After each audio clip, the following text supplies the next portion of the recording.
आज मेरे लिए ये इंतहाई इज्जत और खुशी की बात है, समंदर पार अजीम पाकिस्तानियों के सामने खड़ा हूं।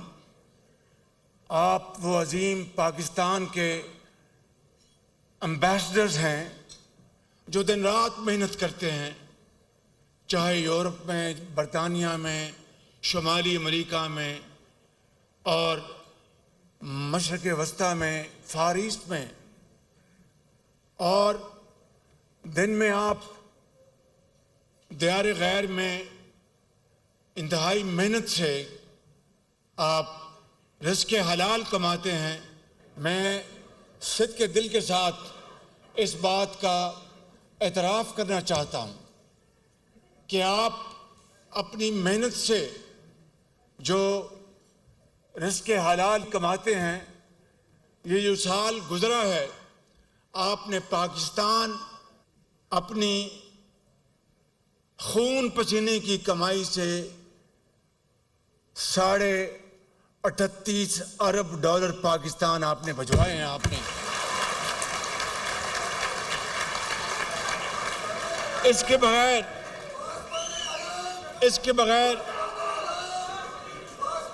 बगैर पाकिस्तान की मईशत आगे नहीं बढ़ सकती।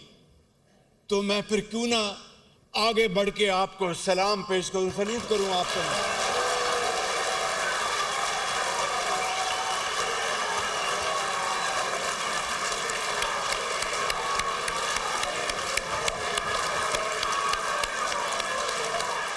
अगर मैं ये कहूं कि आपको सोने और जवाहरात में भी तोला जाए तो वो आपकी कोई कीमत नहीं है, बिल्कुल।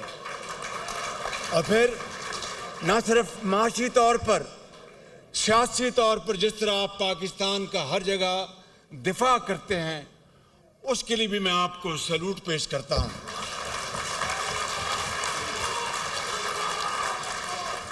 आप में से बेशुमार यहाँ पर नौजवान बुजुर्ग भाई, उनको मैं ज़ाती तौर पर जानता हूँ। और आपकी जो कैफियत है कि दियार गैर में आप जिस तरीके से शबाना रोज़ मेहनत करते हैं, कोई डॉक्टर है, कोई इंजीनियर है, कोई बहुत बड़ा उनका स्टोर हाउस है, मेहनत कश है।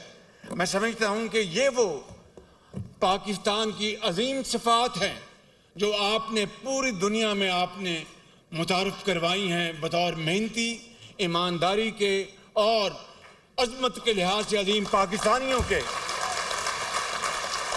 तो मैं चाहता था कि मैं अपनी बात आगे बढ़ाने से पहले इशार आपके खिदमत में पेश करना चाहता हूँ। वो एक शाम जो परदेश में उतरती है, तुम्हें खबर ही नहीं दिल पे क्या गुजरती है।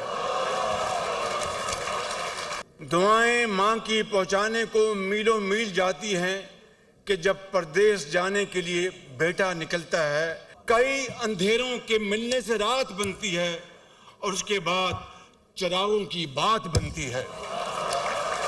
दियारे गैर में अपने दियार की बातें हो जैसे ऐदे खज़ां में बहार की बातें। काफिले यादों के यूं दिल में मेरे दर आए, जैसे परदेश में बरसों में कोई घर आए। मेरे बुजुर्गों, भाइयों और बहनों, मैं आज सबसे पहले आपको 10 मई 2025 की अजीम फतेह और जीत की मुबारकबाद देना चाहता हूं। ये वो फतेह है जिसने दुश्मन को वो सबक सिखाया कि वो जिंदगी भर याद रखेगा। जब हम पर बेजा इल्जाम लगाया गया तो मैंने काकूल में ये बयान दिया और ये कहा कि पाकिस्तान का इस वाक़े से कोई दूर दूर तक ताल्लुक नहीं। और उसके लिए मैंने ऐलान किया कि एक आलमी कमेटी बनाई जाए, international committee, to investigate this Pahalgam incident in a very fair, credible and transparent manner, ताकि दूध का दूध और पानी का पानी हो जाए और पता चल जाए कि ये पाकिस्तान के खिलाफ झूठे इल्जामात लगाए जा रहे हैं। हमारे हमसाया मुल्क ने उसका कोई जवाब नहीं दिया।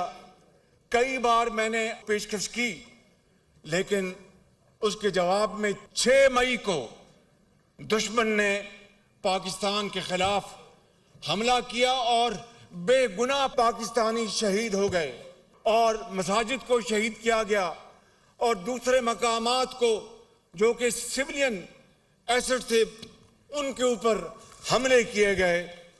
मैं समझता हूं मेरे बुजुर्गों, भाइयों और बहनों और नौजवान साथियों, पाकिस्तान को अपने दफा में कार्रवाई करनी पड़ी और एक झटके में दुश्मन के 6 जहाज जमीन बोस हो गए।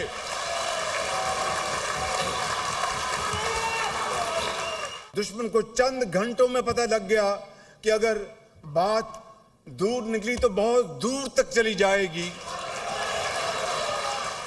सुबह 2:30 बजे chief army staff general Saeed Asif Munir, उनका मुझे फोन आता है। अभी मैं आपको तारीख की बात बता रहा हूं।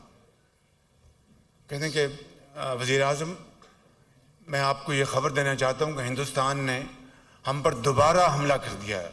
आप यकीन करें कि सईद आसिफ मुनीर की आवाज़ में बला का ठहराव था, यकीन मुकम था और इंतहाई एतमाद के साथ बात कर रहे थे और खुदा के ऊपर भरोसा करके मुझे कहने लगे कि वज़ीर आज़म, अब मुझे आप इजाज़त दें कि चूंकि दुश्मन ने दोबारा ये मकरू हरकत की है तो अब हम उनको वो सबक सिखाएंगे कि वो जिंदगी भर याद रखेगा।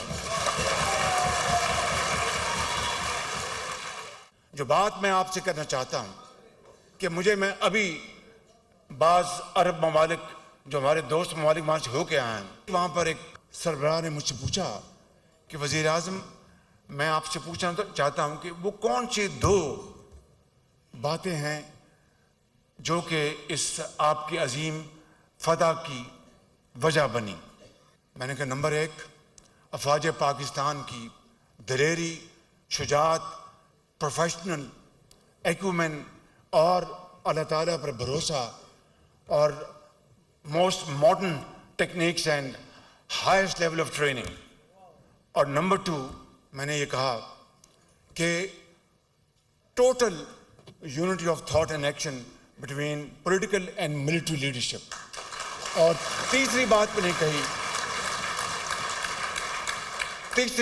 कही कि जब फैसला हुआ तो मिलिट्री लीडरशिप ने फिर मुड़ के नहीं देखा।